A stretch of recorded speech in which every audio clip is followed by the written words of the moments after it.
Bueno, antes que nada, pues agradecer a Chiqui y a todo el equipo que me haya invitado a hablar unos minutos con ustedes.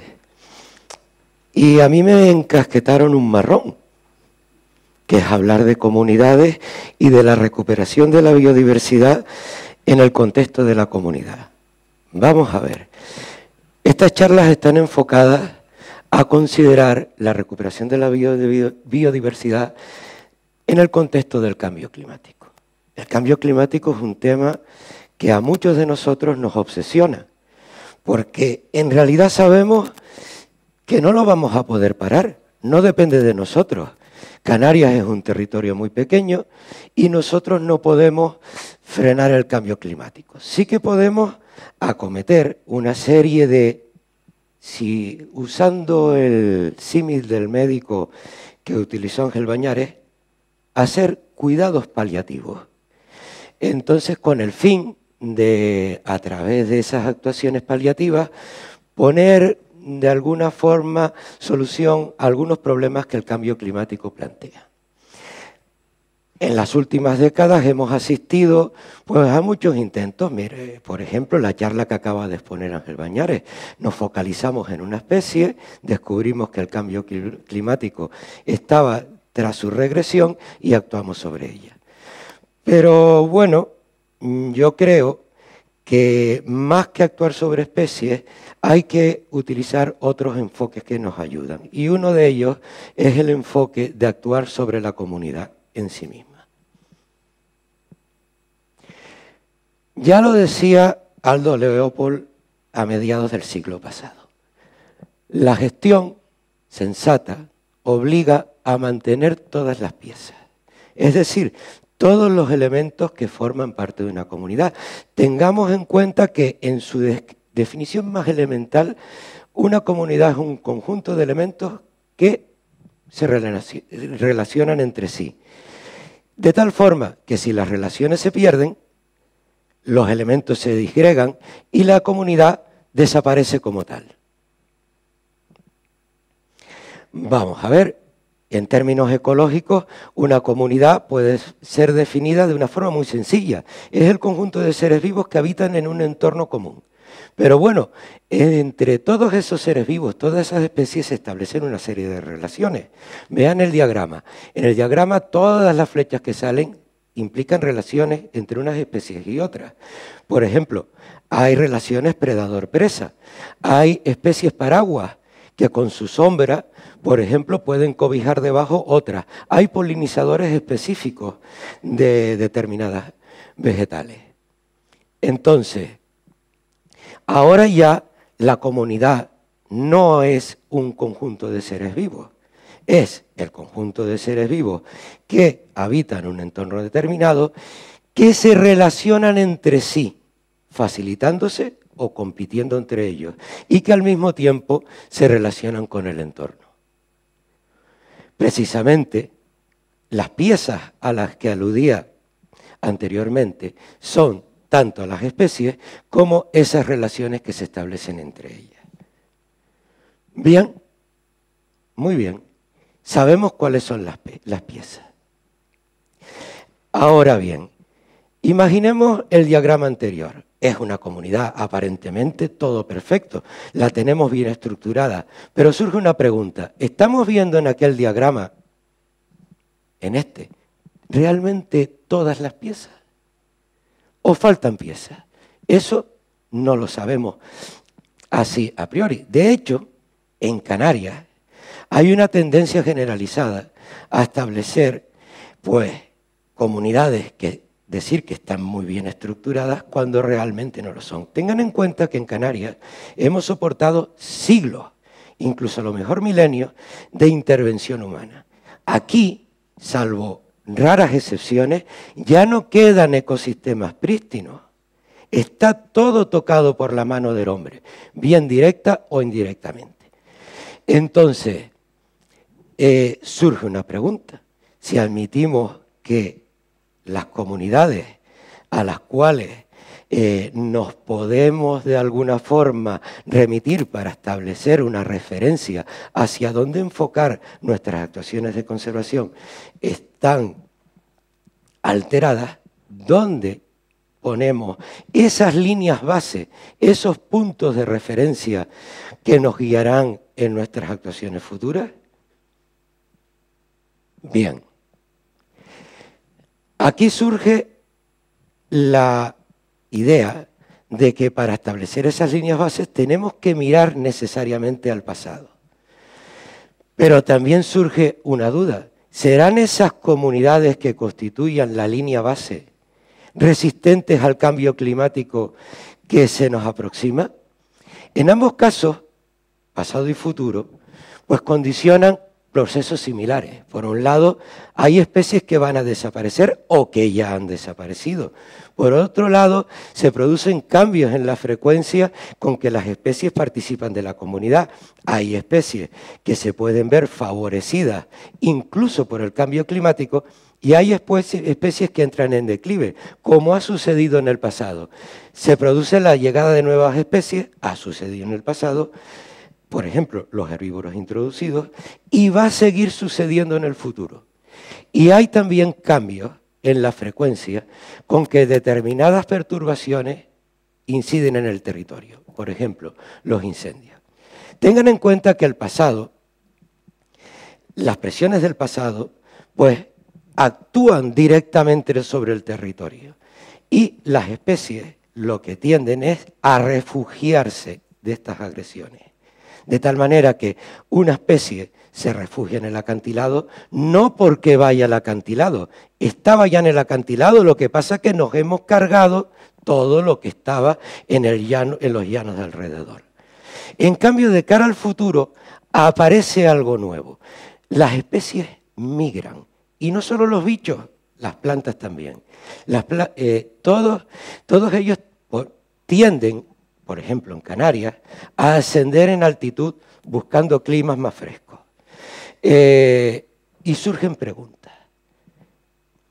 ¿Qué va a pasar cuando estas especies que suben en altitud alcancen las cotas máximas? ¿Qué va a pasar en esos territorios que dejan atrás? ¿Qué especies van a entrar en ellos? ¿Y serán todas las especies capaces de migrar a la velocidad suficiente para escapar del calentamiento? Pues todas estas preguntas nos llevan a un concepto: comunidades no análogas a lo conocido. Lo que vamos a tener en el futuro no va a ser igual que lo que tenemos ahora. Serán comunidades relativamente distintas. Por ejemplo, en el Parque Nacional del Teide estamos viendo que cada año pues las especies de pinar entran a mayor velocidad. Incluso en algunos sectores, táxones cogenéricos como los correspondientes al género de Escurainia, pues han sustituido los táxones de pinar a los táxones de cumbre. En el pasado esto también ha sucedido. De hecho, lo que estamos viendo hoy en día, en muchos casos, son comunidades no análogas de lo que hubo en su momento. Bien, todo eso nos lleva, como dije anteriormente, a establecer unas líneas base, unos puntos de referencia. Y aquí surge un gran problema: el síndrome de cambio de referencia. ¿En qué consiste? Miren, si ustedes tienen...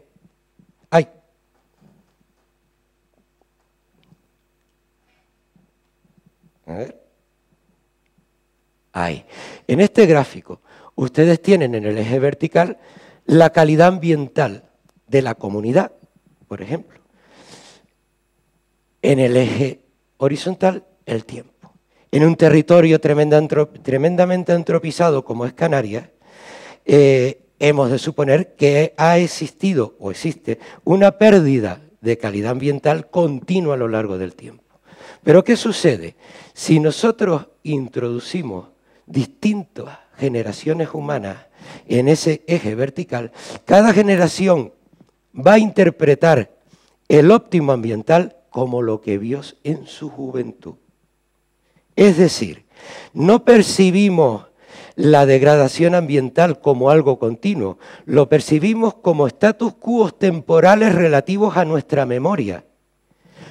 Y eso tiene un tremendo riesgo, porque si en el presente nosotros podemos caer en la tentación de decir que el óptimo temporal estuvo, a lo mejor, para algunos, en los años 40-50, para los otros en los años 70. Pero imaginen por un momento que ponemos el óptimo temporal en los años 40-50, justo antes de la declaración del Parque Nacional.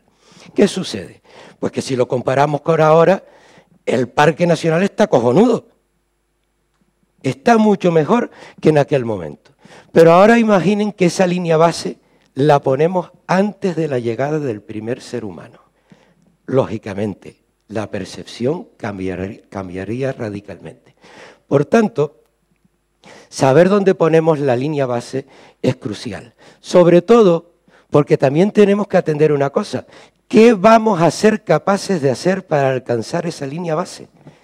Tengan en cuenta que cuanto más lejana en el tiempo pongamos la línea base, más intensas van a ser las actuaciones que tengamos que acometer para llegar a la misma.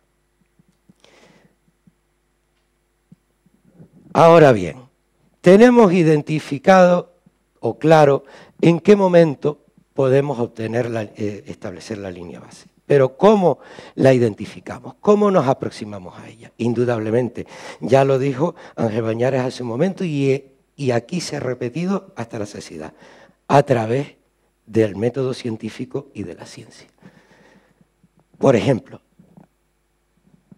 estudios bibliográficos que nos dan muchas pistas de lo que pudo haber aquí en siglos anteriores, estudios paleoecológicos, estudios arqueológicos, estudios del medio actual de cómo evoluciona la vegetación o estudios de una serie de indicadores que se dan en el presente. Toda la confluencia de los datos que nos aporten todos estos estudios nos van a conducir a cómo, en teoría, podía ser esa línea base y de qué especies estaría compuesta y qué relaciones se podrían establecer ahí. Eso ya nos lleva a unas primeras actuaciones. Por un lado, es indudable que la presencia humana mantiene en el territorio una serie de interacciones negativas, ajenas a lo natural. Y nuestra tendencia tiene que ser controlar esas interacciones negativas. Por ejemplo, en el Parque Nacional es mediante vallados es mediante vallados. Vean en esta imagen cómo a un lado del vallado, sin necesidad de hacer plantaciones, el ecosistema, la comunidad de retamar se ha recuperado perfectamente, mientras fuera del vallado, donde actúan los herbívoros, se ejerce una presión importante y solo rosalillos y muy pocas retamas son capaces de existir. Otra forma de incidir sobre acciones negativas es, por ejemplo, controlando la carga apícola que se soporta en el Parque Nacional. Pero también podemos promover interacciones naturales, por ejemplo, instalando bebederos o muladares para atraer a dispersores de determinadas especies. Tenemos en nuestra línea base, tenemos nuestra idea de cómo debería ser la comunidad ideal en el Teide y tenemos que tener en cuenta la existencia de tres tipos de especies. Especies facilitadoras, que son especies que actúan en realidad como ingenieros del ecosistema y facilitan el establecimiento de otras. Especies clave, que son aquellas especies troncales dentro de la estructura de la comunidad y cuya caída o declive podría ocasionar una desestructuración total de la misma, y especies resilientes. Es decir, son especies que pueden soportar grandes perturbaciones y seguir manteniendo su funcionalidad. Por ejemplo, la retama del Teide es una especie facilitadora, pero no resiliente. De hecho, en buena parte del Parque Nacional ha sobrepasado la ventana óptima climática y sus poblaciones están en retroceso. En cambio, el cedro canario es una especie clave, facilitadora y también resiliente. Es capaz de soportar el incremento de temperaturas, la sequía y además son árboles que tienen una gran longevidad. El cedro canario ha sido estudiado bien. Tiene en torno a él toda una red de interacciones con determinados vertebrados, sobre todo aves, que actúan como dispersores de su semilla, porque el cedro es parte de su dieta. Sí, acabo. Pero también hay dispersores secundarios que predan sobre algunos de sus dispersores primarios. En realidad, este esquema de aquí es solo una parte de este esquema, que es esta parte de aquí. Pero vean que hay líneas negras en este esquema. Son interacciones de determinadas especies con otras especies de aves frugívoras que se conocen. Pero hay toda una serie de interacciones, que son las líneas grises, que no han sido observadas y que potencialmente deberían estar. Eso quiere decir de que, al menos en esta parte, la comunidad está altamente desestructurada y tenemos que hacer algo para intentar recuperarla. El cedro canario, las actuaciones que estamos llevando ahora, pues son básicamente hacer plantaciones en el entorno natural de las poblaciones naturales. Los puntos azules representan donde actualmente hay cedros, los polígonos rojos representan donde estamos haciendo las plantaciones. Vean que no estamos haciendo plantaciones masivas a todo el parque, estamos haciéndolas donde ya existe la especie. El tramado en tonos verdes que está detrás es un modelo de idoneidad en base a variables climáticas y otras variables físicas, como el tipo de suelo, la orografía, etc. De tal manera que los tonos verdes más oscuros indican la mayor idoneidad del territorio para acoger a la especie con éxito.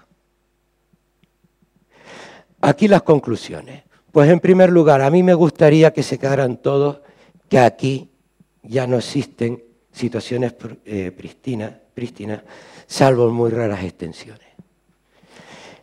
Y que, por otra parte, que el proceso de cambio climático va a conducir inevitablemente al establecimiento de comunidades no análogas. Esto no es una derrota, esto abre una ventana de oportunidad, porque estas comunidades no análogas que se instalarán en el futuro traerán nuevas funciones ecológicas y relaciones.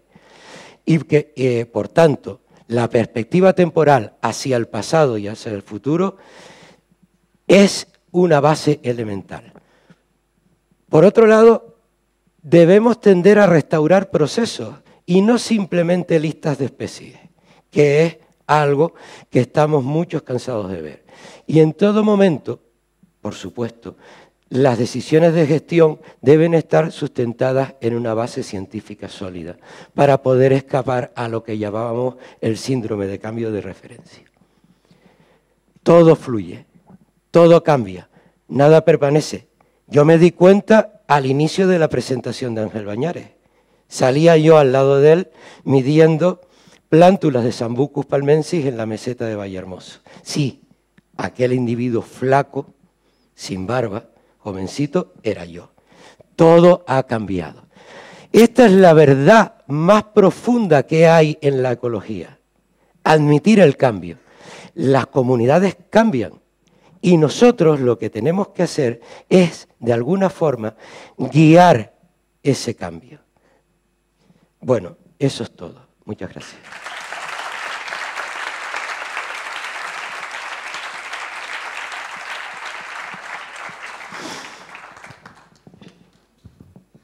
Hola, aquí, hola, aquí.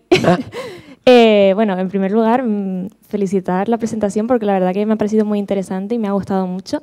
Pero también quisiese hacer un pequeño apunte, y es que precisamente en las conclusiones hablábamos de que la importancia de restaurar procesos y tener en cuenta pues, todos los procesos que interfieren en una comunidad y demás. Quizás he echado en falta hablar un poco más del suelo, quiero decir. Me parece que está un poco olvidado cuando hablamos de comunidad. Precisamente se ha hablado de vertebrados, se ha hablado de otras especies vegetales, pero me gustaría pues eso, recalcar que el suelo tiene microorganismos que interfieren en una comunidad y creo que debería ser parte importante a la hora de realizar una restauración de procesos. ¿Qué opina? Sí, por supuesto. vamos a ver, yo no he hablado del suelo porque solo me han dado 15 minutos. Y en algún lado tengo que poner la raya, hasta aquí sigo. Porque aquí podíamos extendernos, hablando de estos temas, horas y horas, simplemente debatiendo qué es una comunidad, algo que todavía no está claro. Entonces, sí, nosotros consideramos el suelo. De hecho, nos apoyamos en muchos estudios realizados tanto a nivel pura y estrictamente edáfico como a nivel de, por ejemplo, pues el microbioma que puede haber en su interior. Eso sí lo tenemos claro. Genial, muchas gracias.